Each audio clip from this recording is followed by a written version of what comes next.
Welcome to the Talkin VAWLS Network. My name is Boogie Bentley. Tennessee gets the win 42-9 over New Mexico State. Nothing to really be excited about in this one. Nothing to be majorly concerned about, at least in my opinion. Just felt like you kind of went out there and went through the motions last night inside of Neyland Stadium. And I said it last night after the game. I said it in the postgame show. I'll say it again now. Nothing really happened in that game that's going to change the way I feel about the matchup with Florida. Nothing really changed about the way that I feel against Vanderbilt coming up the Saturday after Thanksgiving. It just looked to me like a team that knew their shot at the college football playoff was off the table. It looked like a team to me that lost to Oklahoma and had to sit around for 2 weeks and wait to go out there and play against a team that you were favored to beat by over 40 points. Look, we talked about it for 2 weeks straight. How does Josh Heupel motivate this team? How does Josh Heupel get this team fired up to go and compete against a New Mexico State team when you know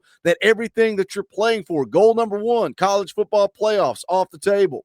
Goal number 2, SEC championship, off the table. How do you inspire and motivate this team? And that's exactly what it looked like. You had a bunch of guys that were inactive.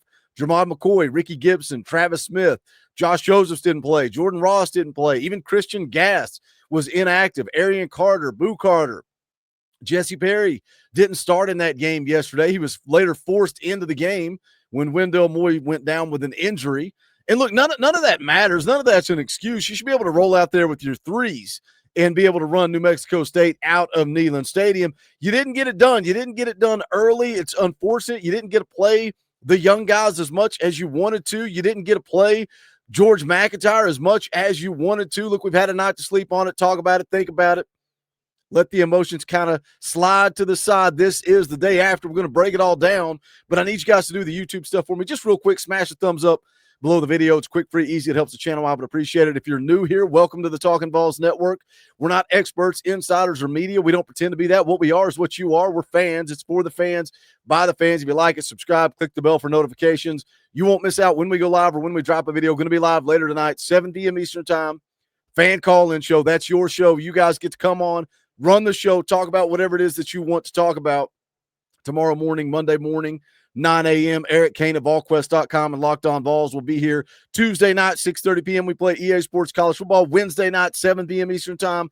We talk a little Vol football, Talkin VAWLS live on a Wednesday night. You can also support the channel by hitting the join button. It's only $1. We've also got some new merchandise, bonfire.com/store/Talkin VAWLS. But let's get into it. Let's talk about this game. And again, you started sloppy. New Mexico State comes out. They receive the opening kick, kind of moved the ball across midfield. You gave up 3rd and 3, but you forced a punt. No big deal there. But it felt lackadaisical, right? The offense comes out. Joey throws the interception on your first drive on offense. Looked like both guys had possession to me. But Joey puts the ball in harm's way. Miles Kitselman looks like he didn't even try to fight for it. You turn the football over. Just looked like nobody cared, man. It looked like nobody cared early in this football game. But then after that, your defense gets 4 straight stops. You had a turnover on downs. You had the Ty Redmond interception that set up a short field. You forced 2 punts. And then your offense, they scored on their next 3 possessions, 3 straight touchdowns. You have Joey connecting with Chris Brazzell for a 45-yard completion. Deshaun Bishop punches it in from the 1. The following drive, Ty Redmond, again, the interception sets you up with a short field. Joey Aguilar keeps on the read option. I like seeing that. Scores from 27 yards out. You put together a 13-play, 99-yard drive that went for almost 5 minutes. It's 21-0 at that point, midway through the second quarter. But it felt like time was getting away from you. And I don't think that Josh Heupel cares about that. I don't think Josh Heupel minded that time was getting away from you. But again, if your goal is to get the young guys out there, your goal is to play a lot of those young guys, you missed that opportunity. You missed it. You give up an 11-play drive and a field goal to New Mexico State, and then your last 2 offensive series of that first half result in punts. It's 21-3 at the halftime. And I ask you guys, should Josh Heupel, should he have pulled the starters at that point? Again, we look at it. You look at it on paper. Tennessee, their 3rd stringers, should be able to go out there and compete. Should Josh Heupel have gone ahead and pulled the starters at that point, 21-3? Because you get midway through the 3rd quarter, it's 28-3. Your starters are still in there. You're driving the field. Wendell Moy, Miles Kitselman, Deshaun Bishop all banged up on the same drive because your starters are still out there midway through the third quarter. You end up punching it in for a touchdown on that same drive. The following possession for New Mexico State, William Wright gets the pick six. Now it's 42-3. And at that point, you go ahead and pull your starters. You get the backups in there. But the game's pretty much, you're almost to the fourth quarter at that point. And if you're being honest about it, you look at it, the way the game played out, it's Joey's interceptions. Those were a huge part of it.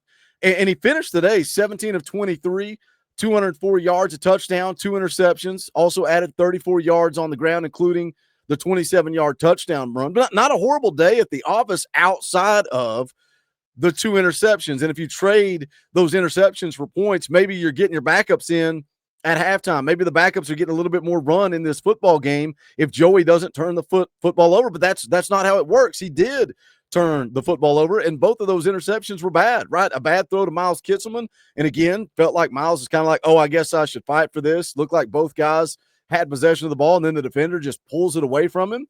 Second interception, you just throw the football up into no man's land, and that's the type of stuff, guys. When you talk about Florida, you want to talk about Florida with me? We want to say, oh, we're going to lose to Florida. That's the type of stuff that gets you beat when you go on the road to the Swamp. That's the type of stuff that will cost you a game against the Gators next Saturday. We saw 2 really bad picks against Oklahoma as well. Is this becoming a trend? Dustin brought it up on the postgame show last night. Are we starting to see what we were afraid of seeing with Joey Aguilar? Again, 2 picks against New Mexico State. Did that cost you Miles Kitselman for the rest of the year? I'm not sure how banged up he is at this point. We'll wait and see. 2 interceptions against Oklahoma. Dang sure cost you the game in that one. But a lot of these interceptions are coming off of pressure. Oklahoma got home 4 times in that game. Pressure leads to Joey Aguilar forcing things, which, again, is a concern. And we talked about this a little bit more in depth last night on the postgame show. If you missed it, go back and give it a watch. I'll link it right here at the top at the end of this video. But this offensive line has seemed to kind of struggle, and I get it. Oklahoma's the best defensive line in the country. They're really good on the defensive line. But when you plugged in David Sanders, and I'm not putting this on Dave, I'm just saying when you put Dave Sanders back in, now Jesse Perry is forced to slide inside the guard versus tackle. And some of the guys at VolQuest had said, Jesse's having to adjust to that slide to the inside. It felt like the offensive line, the chemistry has not been there since guys got shuffled around, moved around. Again, Jesse Perry didn't play until Wendell Moy went down in the game yesterday. So you had Sham Umarov out there quite a bit playing left guard. It just doesn't feel like the protection is as solid as it has been, and that pressure is leading to Joey forcing things and turning the football over. Again, sometimes it's okay to take a sack. Sometimes it's okay to throw the football away and live to play another down. But again, you didn't handle your business. You didn't get the young guys in early enough. Jake Merklinger came in for a 3-and-out, had 2 pass attempts for -2 yards. George McIntyre only got 2 series and, again, only attempted 2 passes, and then he was out there just handing the football off. That's not what you wanted to see from George McIntyre. Of course, the young guys that are flashing, everybody talking about Jaden Perlotti, just his sideline-to-sideline speed, his athleticism. He had the huge hit, and if you get mad at me for what I say in the postgame show, you got to know that I'm giving Coach Jay a hard time, right? Everybody gets excited because Perlotti fills that hole and lays the lumber to their quarterback on that QB power. Old coach is going to coach linebackers, man. He doesn't like the form. Stop with the shoulder tackles. He wants you to use good technique, good form. Bring your arms with you, Coach Jay said. And I get it. He's a coach. It's what he's going to do. It's a teaching point. But you can see the speed and the athleticism of Jaden Perlotti. Edwin Spillman continues to play good football. He was the 4th highest graded player on defense yesterday, finished the day with 7 tackles. And how good was it to see William Wright get the pick 6, a walk-on defensive back, a guy that's been at Tennessee for a long time, getting that opportunity in the spotlight. Tyree West gets his hands up, ball gets tipped up in the air. William Wright goes and makes a play, house call, touchdown. Good thing to see. Again, Tennessee takes care of business.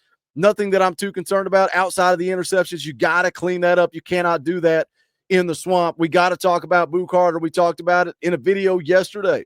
Talked about it early yesterday. We've been talking about Boo Carter all season long, and we've laid the story out, all the drama in the offseason, the lackadaisical effort on the field of play, not playing a single snap on defense against Oklahoma. Mom said it was an injury. I got a message from somebody in Boo's camp saying it was a coaching mistake, that he was supposed to play in that game. You find out yesterday morning that Boo is not going to be playing against New Mexico State, again, being sold by the media as an injury. I thought all of that sounded a little fishy, and then it all came to a head when at kickoff, Austin Price posts on VolQuest and said, Boo is not here. Does he have a minor hip deal? Yes, but he also fielded punts on Thursday and had not shown up as of a few minutes ago. Heupel won't be able to say injury if Boo no-shows this game. Tennessee has a certain number of kids each game that just meet at the stadium and don't come from the team hotel. Boo was expected to be here today. I got to reiterate that because people want to run with this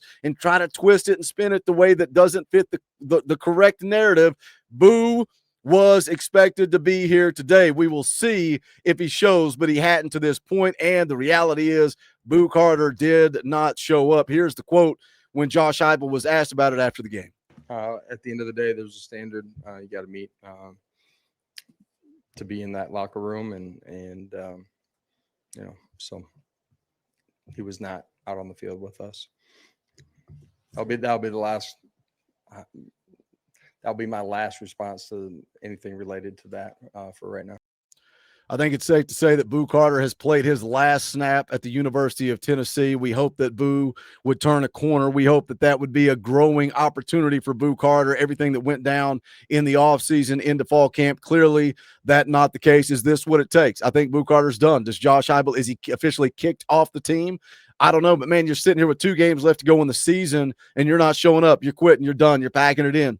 How is that going to impact you at your next stop? How is that going to impact you when the NFL comes calling and says, hey, why did this play out the way that it did at the University of Tennessee? It's unfortunate for Boo. It's unfortunate for this team. And when you look at the grand scale of things, when you look at the overall perception of this football team in 2025, you're talking about a team that lost their starting quarterback after spring camp. You're talking about a team that replaced 4 starters on the offensive line. You're talking about a team that had 7 scholarship wide receivers on the roster, and 3 of those were true freshmen. You're talking about a team that has their 2 starting corners out for pretty much the entire year. You're talking about a team that has their starting star in Boo Carter not check in, not buy in. He's been out the entire year. Most people would call this a year to rebuild, to regrow. When you look at the truth, when you look at how this thing is played out, Josh Heupel has dealt with a lot. You got the Florida Gators coming up on Saturday. How are we feeling about this game? I get it, man. I get it. Florida's 3-7, 2-5 in SEC play. I get it. They got Boogie. They played a brutal schedule. A lot of people out there scared of the Gators. Brutal schedule. They lost to South Florida 18-16. But I know. They played a really tough schedule. They got boat raced by Kentucky 38-7, but I get it. I mean, that gauntlet of a schedule. Their wins are against Long Island. You want to discount Tennessee's win against Mississippi State. One of Florida's wins was against Mississippi State, 23-21, and then they also had the win against Texas. I've been telling you guys for weeks that the Vols were going to be favored in every game the rest of the way. Well, they're favored in this one. The ESPN FPI has Tennessee at a 65% chance of winning this game. The Vegas opening line is out. Tennessee is favored by 5.5. And I get it. I hear you guys. Florida's going to play their best game of the year. We got no chance in the swamp. Boogie, we've not won in the swamp since 2003. All of that is battered ball syndrome, and I get it because it creeps in with me as well as I look at the last 2 games of this season, and I'm going, man, can we really do it? Can we go down there to the swamp and beat the Gators? What are your thoughts? Jump in the comment section. Let's talk about it. As always, smash the thumbs up on the way out the door. Go check out the Talkin VAWLS merchandise.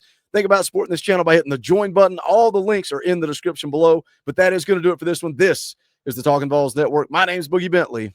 Go Big Orange.